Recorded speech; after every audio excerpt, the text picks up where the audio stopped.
Jordan, first of all, just reflections on the weekend really. How did you find another way to win? Your thoughts on Everton's penalty shout and the impact that had, and also your little tangle with Richarlison as well, your thoughts on that? Yeah, I thought it was a tough game. Derby, we knew Derby was always going to be tough. Fighting for their lives, obviously we're fighting for the title, so yeah, it was going to be a big game. And yeah, there was a few tasty moments in there, of course, but that's what derbies are about, you know. And I think they made it very difficult for us. First half, we couldn't find the spaces, we couldn't break them down. But as the game went on, I think it opened up a bit more. Thankfully, got the goal, and then it was pretty comfortable. To be fair, they had a couple of half decent chances, but yeah, overall, I think we deserved the win. And the lads that come on, Luis and Dave, made a huge impact from the bench. As you say, you're fighting for so much still this season. Going back to 2016, though, you were an unused substitute in the final of the Europa League. Obviously, Unai Emery, the manager of Sevilla at the time. What part do you think that night played in getting you and Liverpool to the place where you are now? Well, actually, that night always sticks out to us, and I always remember it just because I can remember after the game going back to the hotel. Obviously all the lads are disappointed, and you know, you just want to sort of go back to your room, not see anybody, just get your head down. But the gaffer was a bit different to what you would expect. You know, you had everybody downstairs together in the bar area, and just sort of had spent the night together, because I felt as though he knew that this was the beginning and the start of something special to come. You know, as a player, it's very difficult to think that then, when you've just lost the final. But I always felt he was very different to what I've ever seen before, and that night always sticks out in my mind. He sort of knew what was coming in the next few years, and I feel as though he's produced that, and he's proven that was the beginning of something special. Alberto Moreno was obviously a part of that as well. I don't suppose you've heard from him, but I don't suppose you necessarily need to hear from him to know the test that you faced, given what we saw in the previous round against Bayern Munich. Yeah, Alberto always speak to him now and again, you know, not often, but now and again definitely. And yeah, they're a very good team. I think you've seen that over the performances, not only in the Champions League, some performances in the league, but the ones that stick out would probably be Juve and Bayern. Which just shows the quality that they have, and they have a very experienced manager who's done a great job. So it'll be another really tough test, as any semi-final in the Champions League would be, and we need to be at 100% if we want to get anything from the game. Thank you, Vinny. Juliet, and then we'll go around the room. The one thing, Jordan, that Jurgen was saying before he left was how it would mean everything to reach another Champions League final, but also how you've got to be on top of the game tomorrow night, but the supporters have got to be on top of it as well and try and recreate a sort of second leg atmosphere, but obviously in the first match at home. Yes, Anfield's always special. European night at Anfield are always incredible, but yes, hopefully that's the case again tomorrow night, which I'm sure it will be. But we need to perform to the levels we're capable of to get the crowd on them levels as well. You know, it's a two-way thing, but yeah, the crowd I'm sure will be there, and we need to make sure we're there as well, which I'm sure we will be.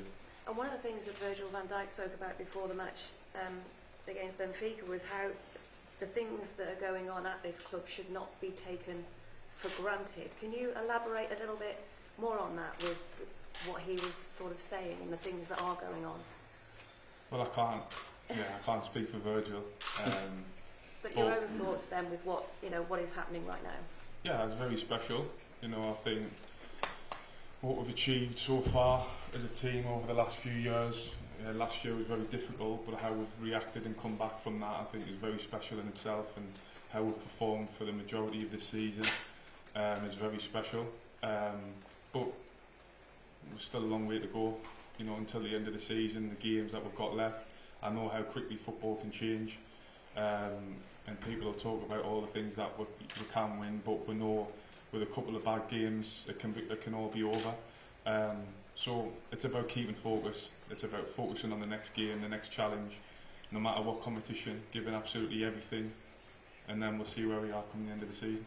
Thanks, Juliet.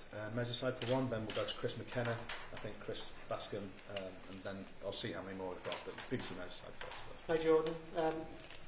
Talking about the derby, to go back to the derby, Divock Origi came on, made an impact. What's it say about him as a player when he's not getting many minutes on the pitch, but he can come on as a substitute and do that? Yeah, I thought he was brilliant when he come on. I think his overall play, his goal, everything. Yeah, he does love a derby game, but great lad, you know. I'm sure he'll be frustrated in the amount of minutes that he's got, but when he has got minutes, he's made the most of them for sure, you know. And yeah, I think he's had 1 or 2 injuries as well, which hasn't helped. But fantastic lad, great to have around in the dressing room, and obviously great to have around for the team as well. And he came on and produced the goods the other day, and hopefully, yeah, over the next few weeks, he can have another big impact going forward. Terrific. Right, we'll try and rattle through these. Chris McKenna, then actually Andy Hunter, because they're next to each other, and then we'll go further in the room. Chris. How much of a motivation and is it to do something, because you can do something this season that no other team has ever done, but you can go down as legends forever. Is that motivating you every week when it is big game after big game? The motivation for us is just winning, you know, and again that comes down to what I was just saying before. It's not thinking too far ahead, you know, thinking we want to win this and we want to win that. It's winning every game. You know, every game that we'll go into, we want to win, no matter who it's against, no matter what competition it is. And yeah, you've got to just focus on that. You know, there's always going to be so many different challenges throughout the season and throughout games, but it's about keeping the focus, you know, and not getting carried away, and giving absolutely everything. I know it's boring, but giving absolutely everything every time we set foot on the pitch. And to be fair, the lads have done that all season. And that's what we need to carry on to do over the next few weeks. A big few weeks coming up. Tomorrow night is a massive game, massive night at Anfield. So hopefully we can keep doing what we've been doing and perform to the levels we're capable of. And if we do that, then we give ourselves a good chance of winning games. Andy? So, Jordan, it's your third Champions League semi-final in 5 seasons. Are you still able to take an occasion like this in your stride? And do you think that experience could be a telling factor over the 2 legs, no matter what tomorrow's night's result is? I think over the past few years, we've gained experience as a squad and as individuals, yes, and I think that can help going forward for sure. You can use them experience in the games that we've played in before in Europe, but that doesn't mean it's going to be easy. You know, it's always special to play in semi-finals, especially in Champions League. It's always special to play at Anfield. That'll never change. So it's about using that experience in the right way, but everyone will be just as much as excited for tomorrow as they were for the first one, and it's another big opportunity for us as a team to put a marker down in the first leg. We need to perform in the second leg, and hopefully reach the final of the Champions League. Okay. Chris, what did you say? Yes, Chris Bascom. The last few games in City, United, it must feel as though you're riding a crest of a wave there. I mean, at the level, you feel within yourself, the level is just going up. Yeah. Even recently, I mean, we spoke before the cup final, you said there was a better team in the Champions League, but the proof has been, even since then. Yeah, I think the lads have, again, we keep improving as a squad, we keep learning, and the biggest thing is the mentality for me. The desire to win has always been there, is always there. Every single game, the desire to win is massive, and we know that if we give absolutely everything, no matter what competition, then we'll give ourselves a good chance of winning. And the minute that you're not quite on it, then you're going to get punished, especially at this level. So yes, a big few weeks coming up, but we need to use everybody, use the whole squad as we have been, keep that mentality and that focus that we've had, because every game is a huge game from now to the end of the season. Okay. Dominic, and then we will take one from Carl to finish. We're going to have to wrap it there. Dom. Talk about occasions.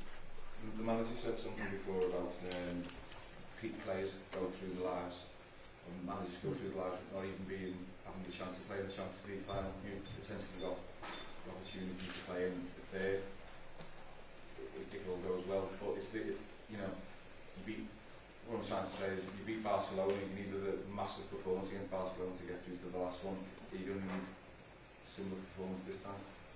100%. 100%. We invested obviously everything into the semi-final against Barcelona, both away and home, and we got our rewards in the end. But it wasn't easy. It was tough. We had to invest absolutely everything, and again that applies tomorrow and the away leg for sure. Very, very difficult team, very good team, very good players, and then it's semi-final of the Champions League. You know, they're going to be a good moment. It's always going to be difficult. So yes, we need to be our very, very best, and that only gives us a chance of winning really. So yeah, we do our job on the pitch, and hopefully that's enough to get us into the final. Okay, thanks everyone. Final question from Carl Markham, and then we'll wrap it So up. I'm just going back to that Europa League final night in the hotel bar. You said you knew that you felt that Jurgen knew this would start something special. Did you share that belief then? And could you see what he could see at that point? I know we've just lost the final, so it was more difficult. That's what I'm saying. It was more difficult for us as players to see past that night, at that moment, because you're so devastated that you've just lost the European final. But that's why it stuck out, because the manager was different. I felt as though the mentality was different. Yes, he was disappointed, of course, but I felt as though he knew it was the start, and I think that confidence then transcends to the players. And yes, then the next day you're still disappointed, but as days go on, you sort of try and use that as motivation to be better, and try to get to another European final, try to improve as a team, trying to be successful going forward. And like I said, that day always sticks out for us, for sure. And it's been pretty eventful since then, so hopefully we can carry on going in the right way, and tomorrow is another big night to take that step in the right direction. Just quick, when did you feel it then? Obviously you were disappointed by the final, so you couldn't see it then, and as the days went past, you saw that subsided, but when was the moment when you thought, yeah, we're at the start of something special? I know what the manager's seeing and saying. I felt as though there was something special as soon as the manager come in, to be honest. Well, I think everybody did. You know, the whole lift he gave the club, the team, the players, everybody really. You felt it then. But it's difficult when you lose a European final. You know, you're so focused on that night because you've been so close. And I felt as though the manager had a very good way of seeing the bigger picture and using that experience to our benefit going forward.